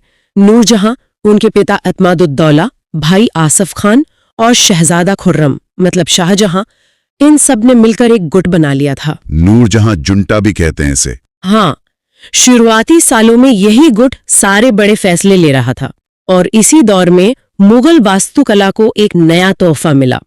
आगरा में एतमादुद्दौला का मकबरा। हाँ, ये इमारत, ये तो ताजमहल का पूर्वाध्यास जैसी लगती है। इसमें पहली बार इतने बड़ा पैमाने पर पित्रादुरा तकनीक का इस्तेमाल हुआ। सही कहा। क्या आप समझा सकते हैं कि ये तकनीक क्या है? पित्रादुरा एक इतालवी शब्द है। इसमें संगमरमर जैसे पत्थर को खोदकर उसमें कीमती और अर्धकीमती रत्नों को जड़ा जाता है। फूलों या ज्यामितीय डिजाइनों में? जी, ये सिर्फ सजावट नहीं है, ये पत्थर में की गई चित्रकारी है। एतमादुद्दौला के मकबरे ने इस कला को मुगल वास्तुकला का एक अभिन्न अंग बना दिया, जो बाद में ताजमहल में अपने चरम पर पहुंची। तो जहां एक तरफ दरबार में नूरजहां का प्रभाव बढ़ रहा था, वहीं साम्राज्य की सरहदों पर भी काफी कुछ चल रहा था। हाँ, जहांगीर ने अपने पिता अकबर की विस्तारवादी नीति को जारी रखा। इसमें सबसे बड़ी कामयाबी मेवाड़ की विजय थी। बिल्कुल, मेवाड़ एक ऐसा राज्य था जिसने अकबर के समय में भी पूरी तरह से मुगलों की अधीनता स्वीकार नहीं की थी। और 1615 में शहजादा खुर्रम के नेतृत्व में मुगल सेना ने मेवाड़ के शासक अमर सिंह को संधि करने पर मजबूर कर दिया। ये एक बहुत बड़ी सैन्य और मनोवैज्ञानिक जीत थी। और इसके बाद कांगड़ा का किला भी जीता। हाँ, 1620 में, जिसे अकबर भी नहीं जीत पाए थे। और दक्षिणी भारत में वहां तो अहमदनगर के मल्लिक अंबर एक बहुत बड़ी चुनौती बनकर खड़े थे। मल्लिक अंबर एक शानदार रणनीतिकार थे। उन्होंने गुरिल्ला युद्ध, जिसे उस समय बरगदगिरी कहते थे, उसमें महारत हासिल कर रखी थी। तो उन्होंने मुगल सेना को उलझाए रखा। सालों तक यहाँ भी जिम्मेदारी खुर्रम को ही सौंपी गई। खुर्रम ने सीधे मलिक अंबर से टकराने के बजाय दूसरे दक्षिणी राज्यों पर दबाव बनाया। अच्छा, जैसे बीजापुर? हाँ, बीजापुर पर, और उन्हें अपनी तरफ कर लिया। इसी कामयाबी के बाद ही जहांगीर ने खुश होकर खुर्रम को शाहजहां की उपाधि दी थी। तो खुर्रम एक सफल सेनापति के तौर पर उभर रहे थे, लेकिन जहांगीर के शासनकाल में एक बहुत बड़ी हार भी हुई, कंधार का हाथ से निकल जाना। और ये एक मामूली हार नहीं थी। कंधार सिर्फ एक किला नहीं था, वो मध्य एशिया से भारत आने वाले व्यापार मार्गों का प्रवेश द्वार था, और सामरिक रूप से भी बहुत महत्वपूर्ण था। हाँ, भारत और फारस के बीच एक बफर का काम करता था। 1622 में फारस के शाह अब्बास ने उसे मुगलों से छीन लिया। ये जहांगीर के लिए एक बहुत बड़ा झटका था। क्या दरबार की अंदरूनी राजनीति का भी इसमें कोई हाथ था? उस समय तक तो नूरजहां और शाहजहां के रिश्ते भी बिगड़ने लगे थे। बिल्कुल, यही वो बिंदु है जहां घर की राजनीति सरहद की सुरक्षा पर भारी पड़ गई। कैसे? नूरजहां अब अपनी बेटी लाडली बेगम की शादी जहांगीर के सबसे छोटे बेटे शहरयार से करके उसे उत्तराधिकारी बनाना चाहती थीं। अच्छा, तो शाहजहां को डर था? शाहजहां को शक था कि अगर वो कंधार अभियान पर गए तो नूरजहां आगरा में उन्हें सत्ता से बेदखल कर देंगी। और इसी हिचकिचाहट का फायदा फनास में उठा लिया। जी, कंधार हाथ से चला गया। इसी उथल पुथल के दौर में पश्चिम से व्यापारी भी दस्तक दे रहे थे, अंग्रेज। बिल्कुल। कैप्टन हॉकिंस और सर टॉमस रो, ये दो नाम बहुत अहम हैं। हाँ, कैप्टन हॉकिंस 1608 में आए। वो जेम्स प्रथम का पत्र अकबर के नाम लेकर आए थे, लेकिन तब तक जहांगीर बादशाह बन चुके थे। और उनकी सबसे बड़ी खूबी ये थी कि वो फारसी जानते थे। सही कहा। जब उन्होंने जहांगीर से उनकी भाषा में बात की तो बादशाह बहुत खुश हुए। उन्होंने हॉकिंस को 400 का मनसब और इंग्लिश खान की उपाधि भी दी। लेकिन व्यापार करने का शाही फरमान नहीं दिया। ये दिलचस्प है। जबकि सर टॉमस रो, जो 1615 में आए, एक शाही राजदूत की तरह, वो कामयाब रहे। इससे मुगल दरबार के काम करने का तरीका पता चलता है। वो व्यक्तिगत संबंधों को महत्व देते थे, लेकिन आखिर में राजकीय प्रोटोकॉल ही काम आता था। तो रो ने खुद को एक शक्तिशाली राजा के दूत के तौर पर पेश किया। हाँ, उन्होंने धैर्य रखा, 3 साल तक दरबार के चक्कर लगाए। आखिरकार वो सूरत में अंग्रेजों को फैक्ट्री लगाने और व्यापार करने का फरमान हासिल करने में कामयाब रहे, जो भारत के भविष्य के लिए एक बहुत दुर्गामी घटना साबित हुई। बिल्कुल। जहांगीर की विरासत में राजनीति और युद्ध के अलावा कला का जिक्र सबसे पहले आता है। उनके समय को चित्रकला का स्वर्ण काल कहा जाता है। हाँ, और ये सिर्फ इसलिए नहीं कि बहुत सारी पेंटिंग्स बनी, बल्कि शायद इसलिए कि पेंटिंग का विषय ही बदल गया। मतलब? अकबर के समय में चित्रकला का जोर महाकाव्यों पर, लड़ाइयों पर, दरबारी शानो शौकत पर था। जहांगीर ने कलाकारों को प्रकृति की ओर मोड़ा। पक्षियों, फूलों, जानवरों के चित्र। जी। वो खुद कला के इतने बड़े पारखी थे कि अपनी आत्मकथा तुजू के जहांगीरी में लिखते हैं कि अगर एक ही तस्वीर को कई कलाकारों ने मिलकर बनाया हो तो वो बता सकते हैं कि किस कलाकार ने कौन सा हिस्सा बनाया है। ये तो कमाल है। उस्ताद मंसूर का नाम तो खास तौर पर पक्षियों के चित्र बनाने के लिए लिया जाता है। उस्ताद मंसूर उस दौर के एक तरह से वैज्ञानिक चित्रकार थे। वो सिर्फ खूबसूरती नहीं बनाते थे, वो सटीक विवरण दर्ज करते थे। जैसे साइबेरियन क्रेन या कोई खास फूल। हाँ, उनके चित्र आज भी जीव विज्ञानियों के लिए एक दस्तावेज है। जहांगीर में उन्हें नादिर उल अस यानी युग का आश्चर्य की उपाधि दी थी। और अबुल हसन को नादिर उज जमा यानी संसार का आश्चर्य की उपाधि मिली थी, जो व्यक्ति चित्र बनाने में माहिर थे। अच्छा, प्रशासन में भी उन्होंने एक दिलचस्प बदलाव किया था। 2 अस्पा एवं सिंह अस्पा प्रणाली। ये सुनने में बहुत तकनीकी लगता है। इसे ऐसे समझते हैं, मुगल साम्राज्य में मनसबदारी एक रैंकिंग प्रणाली थी। आपका जात पद आपकी तनख्वाह और हैसियत तय करता था। और सवार पद से पता चलता था कि कितने घुड़सवार रखने हैं। बिल्कुल।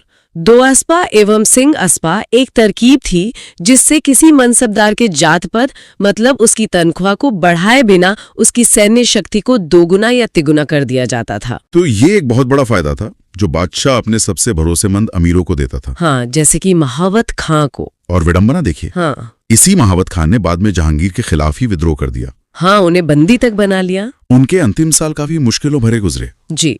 1626 में जब शाही काफिला काबुल जा रहा था तो झेलम नदी के किनारे महावत खां ने जहांगीर को बंदी बना लिया।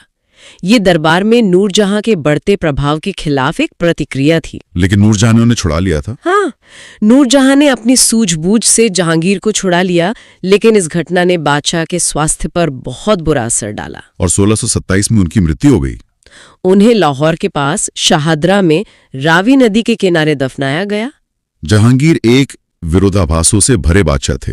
एक तरफ वो न्याय और कला के प्रेमी थे, तो दूसरी तरफ उनके शासन में क्रूर सजाएं भी दी गईं। वो प्रकृति से प्रेम करते थे, लेकिन शिकार के भी शौकीन थे। सही, उन्होंने अपनी आत्मकथा तुजुक ए जहांगीरी की शुरुआत तो की, लेकिन उसे पूरा नहीं कर पाए, जिसे बाद में मोतबिंद खान ने पूरा किया। तो शायद यही उनकी विरासत है। हाँ, एक अधूरा लेकिन खूबसूरत चित्र, जिसमें प्रतिभा और मानवीय कमजोरियां दोनों के रंग साफ दिखाई देते हैं।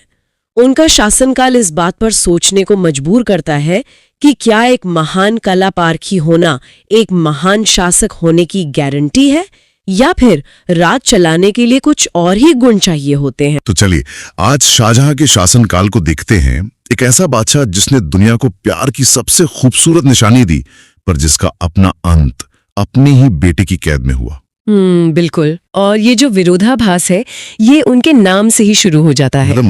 मतलब उनका असली नाम शाहजहां नहीं था, उनका असली नाम तो खुर्रम था।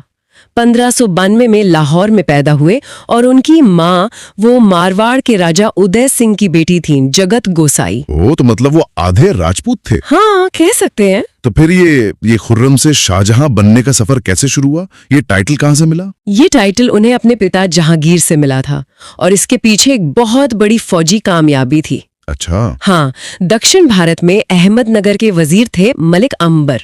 वो मुगलों के लिए एक, आप कह सकते हैं, बहुत बड़ा सिरदर्द बने हुए थे। तो जब शहजादे खुर्रम ने उनके खिलाफ एक बड़ी जीत हासिल की, तो जहांगीर इतने खुश हुए कि उन्होंने खुर्रम को शाहजहां का खिताब दिया, जिसका मतलब है दुनिया का राजा। बिल्कुल, ये एक तरह से उनकी काबिलियत पर पहली शाही मुहर थी। और इसी दौरान उनका वो निकाह भी हुआ, जो इतिहास की सबसे मशहूर प्रेम कहानियों में से एक बना। हाँ, 1612 में उनका निकाह नूरजहां के भाई आसफ खां की बेटी अर्जुमन बानो बेगम से हुआ, जिन्हें दुनिया मुमताज महल के नाम से जानती है। हाँ बिल्कुल। शाहजहां ने उन्हें मलिकाए जमानी का खिताब भी दिया था, मतलब युग की रानी। और ये रिश्ता सिर्फ सियासी नहीं था, इसमें वाकई बहुत गहरा लगाव था, जो बाद में ताजमहल की शक्ल में अमर हो गया। सही। तो जब जहांगीर की मौत हुई, तब तो गद्दी का मामला काफी फंस गया होगा, क्योंकि शाहजहां तो उस वक्त राजधानी में थे ही नहीं। हाँ, मामला बहुत बहुत गंभीर हो गया था। 1627 में जब जहांगीर का इंतकाल हुआ, शाहजहां दक्कन में थे, दक्षिण भारत में, और दिल्ली में सत्ता का केंद्र थी उनकी सौतेली माँ नूरजहां। और नूरजहां तो कभी नहीं चाहती थी कि शाहजहां बादशाह बने, है ना? कभी नहीं। उन्होंने शाहजहां के सबसे छोटे भाई शहरयार को बादशाह घोषित कर दिया, जो उनके दामाद भी थे। तो फिर शाहजहां ने सत्ता कैसे हासिल की? यहाँ उनके लिए तुरुप का इक्का साबित हुए उनके ससुर आसफ खां, जो नूरजहां के ही भाई थे। ओह, तो भाई ने बहन के खिलाफ काम किया? हाँ, उन्होंने अपनी बेटी और दामाद का साथ दिया। उन्होंने बहुत होशियारी से दिल्ली में शहरयार को घेरा और शाहजहां के आने तक गद्दी को संभाले रखा। एक छोटी सी लड़ाई हुई, शहरयार हार गए और वो रास्ते से हटा दिए गए। और फिर हुई शाहजहां की ताजपोशी।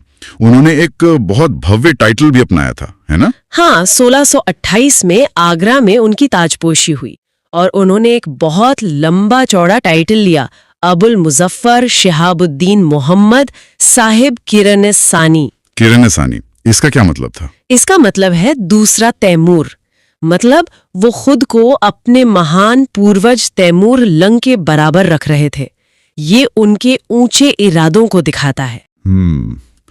अब आते हैं उस चीज पर जिसके लिए शाहजहां सबसे ज्यादा जाने जाते हैं, आर्किटेक्चर। उनके दौर को स्थापत्य कला का स्वर्ण काल भी कहते हैं। स्वाभाविक है। लेकिन क्या ये सच नहीं है कि इन महंगी इमारतों पर जो खर्च हुआ वो साम्राज्य के खजाने पर एक बहुत बड़ा बोझ था? ये एक बहुत बहुत अहम सवाल है और इतिहासकार इस पर बटे हुए हैं। ये सच है कि इन इमारतों पर बेहिसाब पैसा खर्च हुआ, खासकर ताजमहल पर। हाँ, 1631 में मुमताज महल की मौत के बाद जब ताजमहल बनना शुरू हुआ तो वो करीब 22 साल तक चला। उस्ताद अहमद लाहौरी इसके चीफ आर्किटेक्ट थे और ये सिर्फ एक मकबरा नहीं था। तो फिर क्या था? ये मुगल साम्राज्य के वैभव और उसकी शक्ति का एक तरह से प्रदर्शन था। ताजमहल के अलावा और कौन सी बड़ी इमारतें हैं जो इस दौर की पहचान है? कई हैं। आगरा के किले में बनी मोती मस्जिद जो पूरी तरह सफेद संगमरमर से बनी है, फिर दिल्ली का लाल किला और जामा मस्जिद जो आज भी भारत की सबसे बड़ी मस्जिदों में से एक है। बिल्कुल। और इन सब से बढ़कर था तख्ते ताऊस, मयूर सिंहासन, जिसमें कोहिनूर हीरा जड़ा था। हाँ, वो सोने और जवाहरातों से जड़ा था। ये सब बनाने के लिए इन्होंने अपनी राजधानी भी आगरा से दिल्ली शिफ्ट की और शाहजहानाबाद नाम का एक पूरा नया शहर बसाया, जिसे आज हम पुरानी दिल्ली कहते हैं। सही। तो ये सब बनाने के लिए मतलब मयूर सिंहासन, लाल किला, एक पूरा नया शहर, इसके लिए तो बेहिसाब दौलत और एक स्थिर साम्राज्य चाहिए था। हाँ, और यही तो सबसे बड़ा विरोधाभास है। ये स्थिरता एक भ्रम थी। पर्दे के पीछे साम्राज्य के कोनों में लगातार चिंगारियां सुलग रही थीं। मतलब एक तरफ ये शानदार निर्माण चल रहा था और दूसरी तरफ साम्राज्य में बगावतें हो रही थी। बिल्कुल। ये मुगल सिस्टम की खूबी और खामी दोनों थीं। केंद्र बहुत मजबूत था, लेकिन दूर दराज के इलाकों पर पकड़ ढीली थी। कोई मिसाल? जैसे बुंदेलखंड के जुझार सिंह 1628 में, मतलब शाहजहां के गद्दी पर बैठते ही ये विद्रोह शुरू हो गया था और ये लगभग 7 साल तक चला। 7 साल? हाँ, इसे दबाने के लिए आखिर में शहजादे औरंगजेब को भेजना पड़ा। तो ये कोई अकेली घटना नहीं थी? नहीं, बिल्कुल नहीं। इसी तरह की समस्याएं उन्हें खाने जहां लोदी जैसे अफगान सरदारों से भी हुई। बंगाल में जो पुर्तगाली व्यापार कर रहे थे उनसे भी संघर्ष हुआ। 1632 में तो उन्होंने हुगली में पुर्तगालियों के ठिकाने पर हमला करके कब्जा ही कर लिया था। सिखों के छठे गुरु हरगोविंद के साथ भी उनके रिश्ते खराब हुए और लड़ाई तक की नौबत आ गई। तो बाहर से जो सल्तनत शांत दिख रही थी, अंदर से उसमें लगातार हलचल थी। लेकिन दक्षिण भारत में तो उन्होंने काफी सफलता हासिल की। हाँ, ये सच है। दक्षिण में शाहजहां को बड़ी कामयाबी मिली। जहांगीर के समय से जो चुनौती बनी हुई थी उसे उन्होंने हल किया। 1633 में उन्होंने अहमदनगर की सल्तनत को पूरी तरह खत्म करके मुगल साम्राज्य में मिला लिया। ये तो बहुत बड़ी जीत होगी। बहुत बड़ी। और इसके बाद 1636 में गोलकुंडा और बीजापुर, जो दक्षिण की 2 और बड़ी ताकतें थीं, उन्होंने भी शाहजहां की हुकूमत मान ली। और कोहिनूर हीरा भी तो उन्हें यही मिला था ना? हाँ, गोलकुंडा के ही वजीर मीर जुमला ने शाहजहां को कोहिनूर हीरा तोहफे में दिया था, जो बाद में तख्ते ताऊस की शान बना। तो एक तरह से देखें तो शाहजहां के दौर में मुगल साम्राज्य अपने शिखर पर पहुंच गया था। लेकिन जैसा अक्सर होता है, शिखर पर पहुंचने के बाद ही ढलान शुरू होती है। और वो ढलान उनके अपने परिवार से उनके बेटों के बीच शुरू हुई।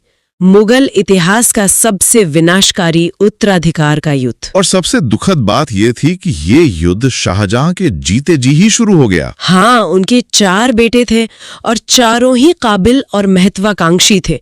दारा शिकोह, शाह शुजा, औरंगजेब और मुराद बख्श। और चारों अलग अलग सूबों के गवर्नर थे। मतलब सबके पास अपनी फौज, अपने संसाधन थे। बिल्कुल। तो ये सिर्फ गद्दी की लड़ाई नहीं थी, ये किरदारों और विचारधाराओं की भी लड़ाई थी। हाँ, एक तरफ दारा जो एक विद्वान है, उदार है, और दूसरी तरफ औरंगजेब जो एक शातिर और अनुभवी जनरल है। आपने बिल्कुल सही पकड़ा। ये सिर्फ भाइयों की लड़ाई नहीं थी, ये मुगल साम्राज्य की आत्मा के लिए 2 अलग अलग नजरियों की लड़ाई थी। सबसे बड़े थे दारा शिकोह। वो सिर्फ राजकुमार नहीं, एक स्कॉलर थे। उन्होंने उपनिषदों का फारसी में अनुवाद करवाया था, सिरे अकबर नाम से। हाँ, 52 उपनिषदों का। और ये सिर्फ एक एकेडमिक काम नहीं था, ये एक राजनीतिक बयान था। ये दिखाता है कि अगर दारा बादशाह बनते तो वो शायद अकबर की तरह ही एक मिलीजुली उदार संस्कृति को आगे बढ़ाते। इतिहासकार लेन पूल ने तो उन्हें लघु अकबर यानी मिनिएचर अकबर भी कहा है। और औरंगजेब? वो इसका ठीक उल्टा थे। औरंगजेब कट्टर सुन्नी मुसलमान और एक बेहद काबिल मिलिट्री कमांडर थे। वो दक्कन के गवर्नर रहते हुए लड़ाइयों का लंबा अनुभव हासिल कर चुके थे। और बाकी 2 भाई? बंगाल में शाह शुजा थे और गुजरात में मुरादा बख्श। और तो और उनकी बेटियों ने भी इस लड़ाई में अपने अपने भाइयों का साथ दिया। जहां आरा ने दारा का, रोशन आरा ने औरंगजेब का। तो पूरा परिवार 2 हिस्सों में बंट चुका था। तो इस लड़ाई की शुरुआत कैसे हुई? 1657 में शाहजहां बहुत बीमार पड़े और अफवाह फैल गई कि उनकी मौत हो गई है। बस, फिर क्या था?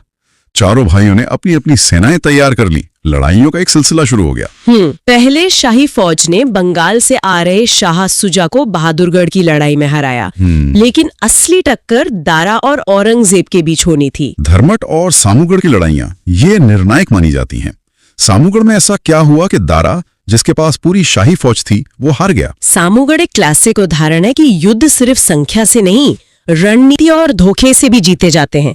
पहले अप्रैल 1658 में धर्मट में औरंगजेब और मुराद की मिलीजुली फौजों ने दारा की सेना को हराया।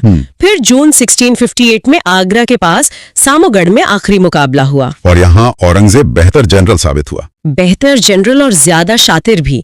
जब दारा अपने हाथी पर बैठकर जीत के करीब था तो एक अफवाह फैलाई गई कि वो मारा गया है।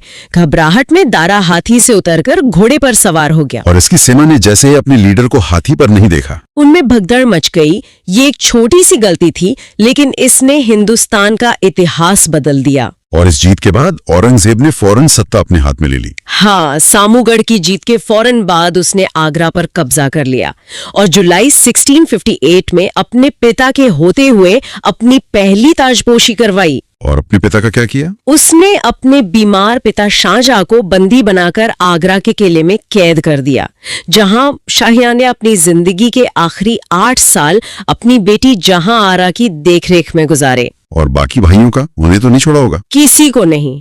उसने मुराद के साथ एक चालाकी भरा गठबंधन किया था। जीत के बाद एक दावत में उसे बुलाया, कैद किया और बाद में मरवा दिया। शाह शुजा को खाजवान की लड़ाई में हराया। वो बर्मा की तरफ भागा और वहीं मारा गया। और दारा शिकोह? दारा शिकोह को पकड़कर बहुत अपमानित किया गया, दिल्ली की सड़कों पर घुमाया गया और फिर उसे मौत के घाट उतार दिया गया। तो जिस बादशाह ने इतनी शानदार इमारतें बनवाई, उसका अंत इतना भयानक हुआ? हाँ। उनकी शासनकाल की कुछ और नीतियां भी थी जो काफी चर्चित रही। हाँ, उन्होंने कुछ ऐसे फैसले लिए जो अकबर की उदार नीति से अलग थे। जैसे 1632 में उन्होंने साम्राज्य में नए बन रहे मंदिरों को तोड़ने का आदेश दिया। अच्छा। उन्होंने अकबर का शुरू किया हुआ इलाही कैलेंडर भी खत्म कर दिया और फिर से इस्लामी हिजरी कैलेंडर की शुरुआत की। दरबार के रीति रिवाजों में भी कुछ बदलाव किए थे, मैंने सुना है। हाँ, उन्होंने सिजदा की प्रथा खत्म कर दी, जिसमें बादशाह के सामने जमीन पर लेटकर सजदा करना पड़ता था। उसकी जगह चाहारे तस्लीम की परंपरा शुरू हुई, जो एक तरह का शाही सलाम था। तो कैद में ही उनकी मौत हुई? हाँ, आखिरकार जनवरी 1666 में आगरा के किले में कैद के दौरान ही शाहजहां का इंतकाल हो गया। उन्हें किसी शाही सम्मान के साथ नहीं, बल्कि चुपचाप ले जाकर ताजमहल में उनकी पत्नी मुमताज महल की कब्र के बगल में ही दफना दिया गया। तो शाहजहां की विरासत क्या है? एक तरफ ताजमहल जैसी मोहब्बत की निशानी और वास्तुकला का शिखर, दूसरी तरफ एक खूनी पारिवारिक संघर्ष और एक साम्राज्य जो अपनी चमक के बावजूद अंदर से खोखला हो रहा था। सोचने वाली बात यह है कि क्या बेमिसाल खूबसूरती रचने की कीमत हमेशा इतनी बड़ी होती है? तो चलिए अब औरंगजेब का शासनकाल देखते हैं। उसके शुरुआती जीवन के बारे में क्या जानकारी मिलती है? औरंगजेब का जन्म हुआ था 1618 में गुजरात के दोहद में। अच्छा, गुजरात में। हाँ, वो शाहजहां और मुमताज महल का बेटा था, लेकिन एक दिलचस्प बात यह है कि उसका बचपन काफी हद तक नूरजहां की देखरेख में बीता। और उसके विवाह के बारे में? 1637 में उसका विवाह हुआ फारस के शाही घराने की दिलरास बानो बेगम से। दिलरास बानो बेगम? जी, जिन्हें राबिया बीबी के नाम से भी जाना जाता है। और उनकी एक बेटी का नाम भी मिलता है, मेहरुन्निसा। अच्छा, और ये एक दिलचस्प बात है कि उसने 2 बार राज्याभिषेक करवाया था। हाँ, ये बिल्कुल सही है। और अपने राज्याभिषेक के समय उसने एक बहुत, कह सकते हैं, लंबी उपाधि धारण की। क्या थी वो उपाधि? अबुल मुजफ्फर मुहियुद्दीन मोहम्मद औरंगजेब बहादुर आलमगीर बादशाह गाजी। आलमगीर मतलब विश्व विजेता। बिल्कुल। उसे जिंदा पीर भी कहा जाता था। इसका क्या मतलब है? ये नाम उसे उसकी व्यक्तिगत चारित्रिक गुणों की वजह से मिला था। और वो अपनी बहन जहां आरा का भी बहुत सम्मान करता था, है ना? हाँ, बहुत ज्यादा। उसने जहां आरा को साहिबात उस जमाने की उपाधि दी थी।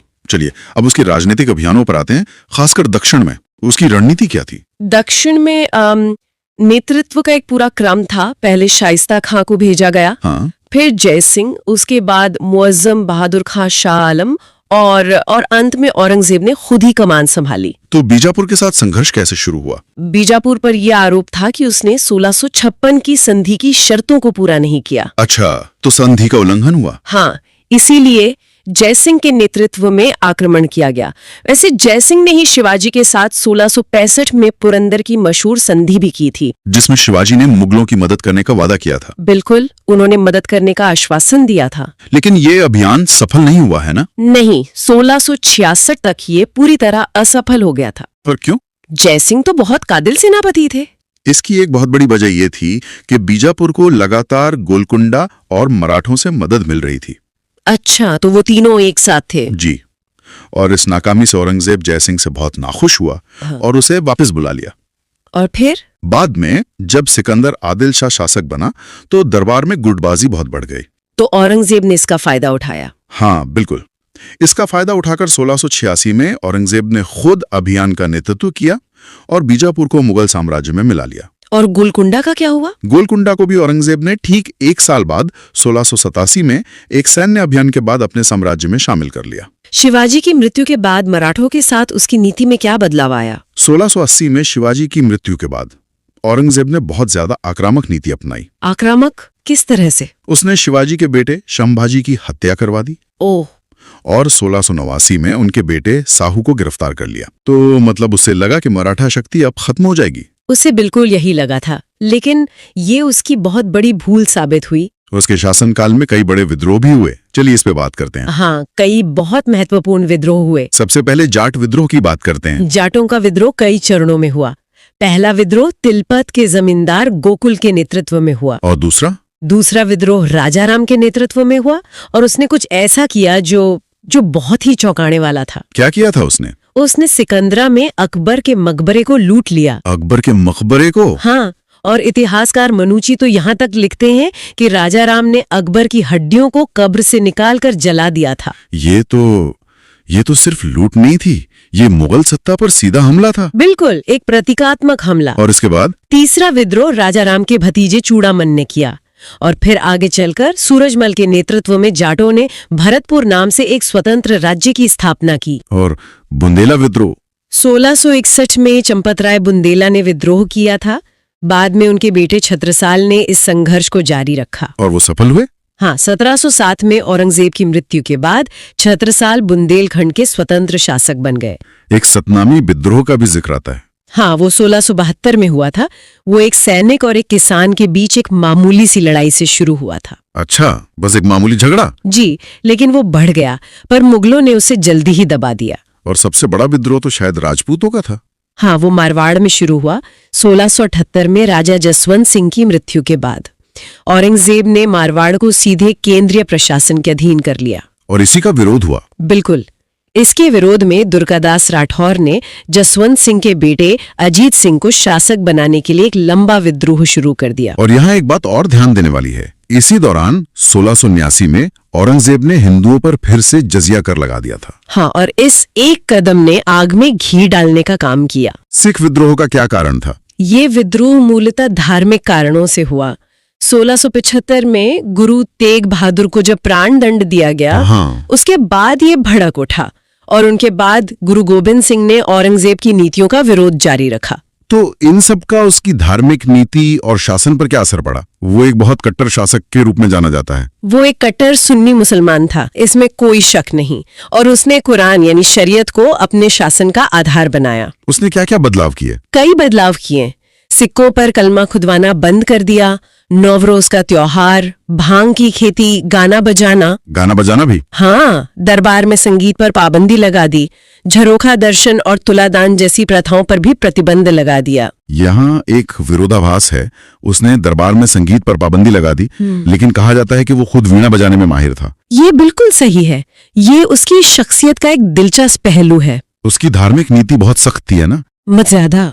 उसने 1665 में हिंदू मंदिरों को तोड़ने का आदेश दिया, जिनमें सोमनाथ मंदिर, बनारस का विश्वनाथ मंदिर और मथुरा का केशवराय मंदिर शामिल थे। उसका लक्ष्य क्या था इन सब के पीछे? उसका एक घोषित लक्ष्य दारुल हर्ब यानी काफिरों का देश को दारुल इस्लाम मतलब इस्लाम का देश में बदलना था। लेकिन यहाँ एक बहुत ही आश्चर्यजनक बात सामने आती है कि उसी के शासनकाल में मुगल सेना में सबसे ज्यादा हिंदू सेनापति थे। हाँ, और यही तथ्य उसके शासन की पूरी जटिलता को दर्शाता है। एक तरफ उसकी नीतियां थीं और दूसरी तरफ प्रशासनिक वास्तविकताएं। बिल्कुल। एक मिनट, ये बात तो पूरी कहानी ही बदल देती है। मतलब जिस बादशाह को हम हिंदुओं पर अत्याचार करने के लिए जानते हैं, उसी की सेना और प्रशासन सबसे ज्यादा हिंदुओं पर निर्भर था। आंकड़े यही बताते हैं। औरंगजेब के समय में मनसबदारों में हिंदुओं की संख्या लगभग 33% थी, जो अकबर से भी ज्यादा थी। तो फिर इसका क्या मतलब निकालें? क्या उसकी धार्मिक नीतियां सिर्फ दिखावा थी या साम्राज्य चलाने की मजबूरी? कह सकते हैं कि दोनों ही बातें थी। ये एक कुशल राजनेता का यथार्थवाद था। उसे दक्कन में मराठों को काबू में करने के लिए मराठा सरदारों की जरूरत थी। सही बात है। लेकिन साथ ही वो अपनी इस्लामी विचारधारा को भी सर्वोच्च बनाए रखना चाहता था। यही उसके 50 साल के शासन का सबसे जटिल सच है। वाकई। अच्छा, उसके बारे में कुछ और जानकारी? हाँ, जैसे फ्रांसीसी यात्री फ्रांसवा बर्नियर उसका चिकित्सक था। अच्छा, उसका डॉक्टर एक फ्रांसीसी था। जी, और उसके समय में मुगल साम्राज्य में सूबों की संख्या बढ़कर 20 हो गई थी, जो सबसे ज्यादा थी। और उसका अंत? औरंगजेब की मृत्यु 1707 को हुई और उसे खुल्दाबाद में दफनाया गया, जिसे अब रोजा कहा जाता है। तो आज हमने देखा मुगल साम्राज्य। उम्मीद है वीडियो आपको पसंद आया होगा। वीडियो अगर अच्छा लगा हो तो लाइक और शेयर करें। ऐसी ही और इंटरेस्टिंग वीडियोस देखने के लिए चैनल को सब्सक्राइब जरूर करें। जल्द मिलते हैं ऐसी ही एक और मास्टर वीडियो के साथ। नमस्कार।